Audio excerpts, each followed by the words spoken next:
We've got Saturday NFL wildcard action, and I'm here to give you 5 of my favorite player props for Saturday's NFL betting slate. We're talking Saturday, January 13th. If you want picks for Sunday or Monday, those are going to come out in a different video. As for today, we just have plays for Saturday. Before I can give you my 5 plays for Saturday, I know I've said that word a million times, but before I can give you those plays, I do need to do a recap. And last week was great. Heading into last week, we were on an absolutely brutal, just a terrible cold streak with the NFL. So I'm glad that we were able to have a good week last week. I gave out a total of 7 picks combined for Saturday and Sunday. We went 5-2 on those 7 picks, up over 3 units. Desperately needed a good day. That brings our total profit on the entire year for these NFL player props. We are up 16.62 units with an ROI of 8.19%. We were up above 10% for most of the year, but that cold streak kind of killed that. So hopefully we can use the success that we had last week and have another good week this week, starting with these 5 plays. So as I mentioned, I got 5 plays for you guys. If you're not already, make sure to subscribe, but let's get right into it. So the first play that we're going to go ahead and lock in here, and we're talking about the Browns versus Texans game. And I will admit, 4 of my 5 plays are going to be in this Browns-Texans game. The first one is Joe Flacco over 36.5 passing attempts, minus 125 odds at ESPN Bet, putting a full unit on this bad boy.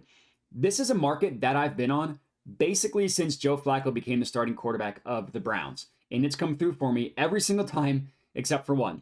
So he's played 5 games as a member of the Browns. Here are his passing attempt numbers in those 5 games. 44, 45, 44, 42, and 29. The only time he went under was his last game.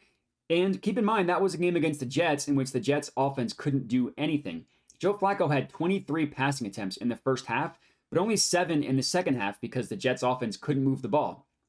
There have been other games this year where the Browns were leading basically the entire game, and Joe Flacco still went over by an aggressive amount. Against the Jaguars, the Browns were leading the entire game. He had 45 passing attempts. Literally, these two teams played in December. Flacco played. The Browns won by 14 points.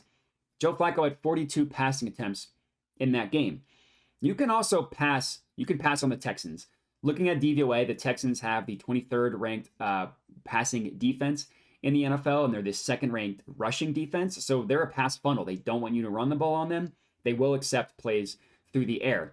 The Texans allow a completion percentage of 67.6%. That is ranked 29th in the NFL. They allow 7.2 yards per attempt. That is 22nd in the NFL, and 11.3 yards per completion, which is 25th in the NFL. The Browns are also not a very efficient running team, basically since the injuries to Nick Chubb at running back, and without the threat of Deshaun Watson at quarterback, they really don't have any success running the ball, which means even more passes for Joe Flacco. So I absolutely love this play. Again, a full 1 unit play on Joe Flacco over 36.5 passing attempts.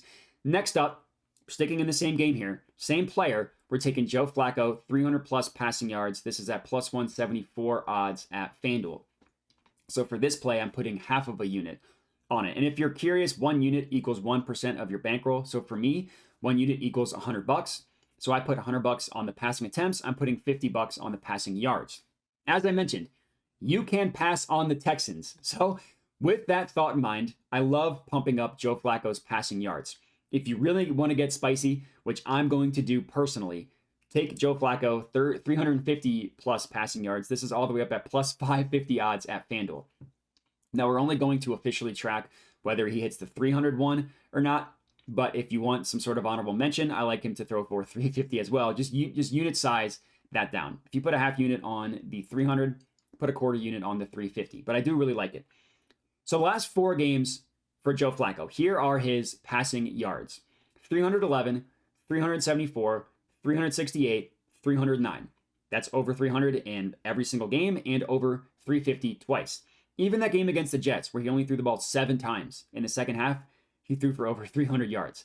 And as I mentioned, these two teams just played earlier in December, mixed up December and Flacco. Flacco, as I mentioned, he had a bunch of attempts in that game. He also threw for a bunch of yards in that game as well. He threw for 368 passing yards.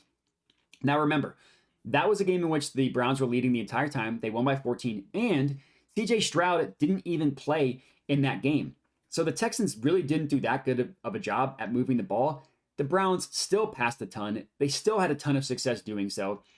You presume the Texans' offense is going to be better in this game, so you think that the Browns might need to pass even more than they needed to last game. So I expect the success to continue for Joe Flacco. I'm very confident he's going to come through for us, both in his yards and his attempts. That's our first two plays backing Flacco. Next up, same game, David Njoku over 52.5 receiving yards. This is at minus 120 odds at ESPN Bet. So if we think Joe Flacco is going to throw for a bunch of yards, somebody's got to be on the receiving end of them, right? Now, of course, Amari Cooper is a great option for that. The market isn't as quite favorable for Amari Cooper as it is for Njoku. So that's why I decided to back Njoku. And I really, really do like this play as well. Here are his last 4 games with Flacco, when Flacco started being on fire. Here are David Njoku's receiving yards: 91, 104, 44, and 134. So he went over in 3 of 4 games. He only went under 1 time. And in that one game, he didn't kill you. He still had 44 receiving yards. Now, I will say, people are going to point this out. The one game he went over, that was against the Texans, but nothing happened in that game that makes me scared off of Njoku for this one. That was the game, if you remember, where Amari Cooper went off for over 200 receiving yards. That's unlikely to happen again. Even if Amari Cooper has another good game, he's probably not going to get over 200, which means more passing yards, or excuse me, more receiving yards for Njoku. And what I love is just how involved Njoku has been in the offense with Flacco. Here are his targets in the past 4 games: 8, 14, 9, and 8. So in the game in which he only had 44 receiving yards, he still had 9 targets. If you're guaranteeing me 8 targets, I very, very much like my chances for Njoku to go over 52.5 receiving yards. It's an insane target pace for a tight end. Flacco just loves him some Njoku. Now, looking at the matchup here, another reason why Njoku having a bad game last game doesn't scare me off of this one is because of the matchup. Generally, the Texans struggle guarding the tight end position. On the year, they allow the 2nd most targets per game to tight ends and the 5th most yards. So defenses are able to have success throwing to the tight end against the Texans. So just because he didn't do it last time does not scare me off from it this time. So I love Njoku to be on the receiving end for at least 53 of those passing yards for Flacco. Hopefully they can come through for us. And our last play for this game, so we still have 2 more picks total. Last pick for this game specifically is Jerome Ford, anytime touchdown, plus 150 odds at ESPN Bet. Now this is going to be another smaller half unit play for me. So for me, again, $50. And I do want to be honest, full disclosure, earlier this week, I tweeted out that I was taking David Njoku anytime touchdown. I got that at plus 240 odds. Right now, that's best offered at plus 180. So the odds got nuked so badly that there really wasn't any value in Njoku anymore. So that's why I wanted to stay away from him in this video. That's also just a shameless plug for you to follow me on Twitter, because I do tweet out some plays that don't make it on YouTube. So I definitely recommend following me on Twitter. You see the link in both the pinned comment and in the description, and you see it on the bottom of the screen here at Jedi Modai. With all that said, I still really do like the value on Jerome Ford. The plus 150 that we're getting is pretty good when you compare it to every other book. The closest book, at least at the time of recording this, is at plus 135, and we see one book, FanDuel's all the way down at like plus 110. Now, looking at Ford, I don't love any of his rushing props specifically. As I mentioned, the Browns are not a super efficient rushing team in general, but I do really like Jerome Ford to score.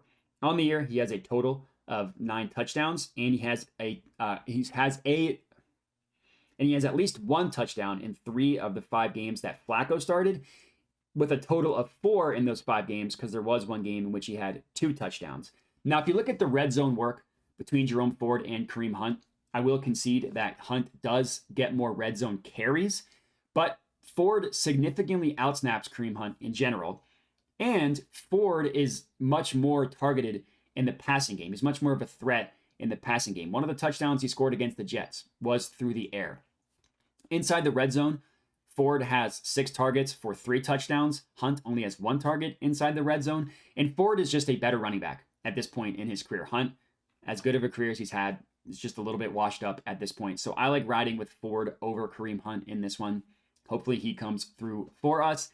Now we are 4 plays down with the Browns-Texans games. Now let's finally move on to the Dolphins versus Chiefs. And the only play that we have here is Isaiah Pacheco over 18.5 receiving yards, -114 odds at FanDuel.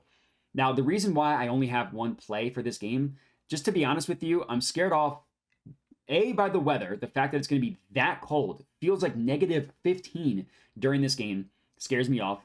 And I also don't trust either of these offenses. The Dolphins offense, they haven't really been able to perform against good defenses.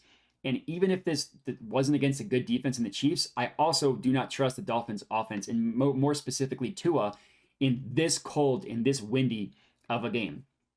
As for the Chiefs offense, I don't need to tell you guys why I don't trust them. They've basically been a joke this entire year outside of like essentially 2 games. And I don't think that's magically going to be fixed in the playoffs.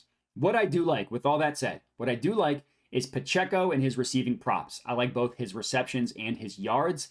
There's a better value on the yards, which is why I went with that. We are getting a really, really good play here on FanDuel. As I mentioned, we're taking over 18.5 at -114 odds. Every other book that prices this has this play in the 20s, which is a big deal considering 18.5 is not a very high number. So it's a good play from a positive EV perspective. Shout out OddsJam. I also like this play from handicapping perspective as well.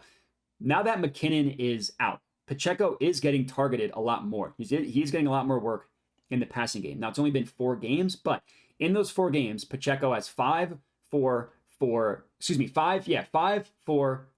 and 7 targets. So in those 4 games, 5 targets, 4 targets twice, and then 7 targets in the last one. That's really good for a running back. Now, yes, he did only go over in 2 of those 4 games in terms of his receiving yards, but relying on those targets, I do like that moving forward. All we can do is project what we think moving forward, and those types of targets makes me like this receiving prop for Pacheco. I'm not sure how effective the downfield passing game is going to be for the Chiefs, so I could see them relying a lot more on Pacheco out of the backfield. As I mentioned, I do like his receptions as well. I believe it's +126 at FanDuel. The better value was on the yards, which is why we officially went with that. But individually and personally, I am locking in both, just to be upfront with you guys. But that's all we got. 5 plays plus 2 honorable mentions for you guys to lock in. We only track the official plays officially, but if the honorable mentions come through for us as well, that would be amazing.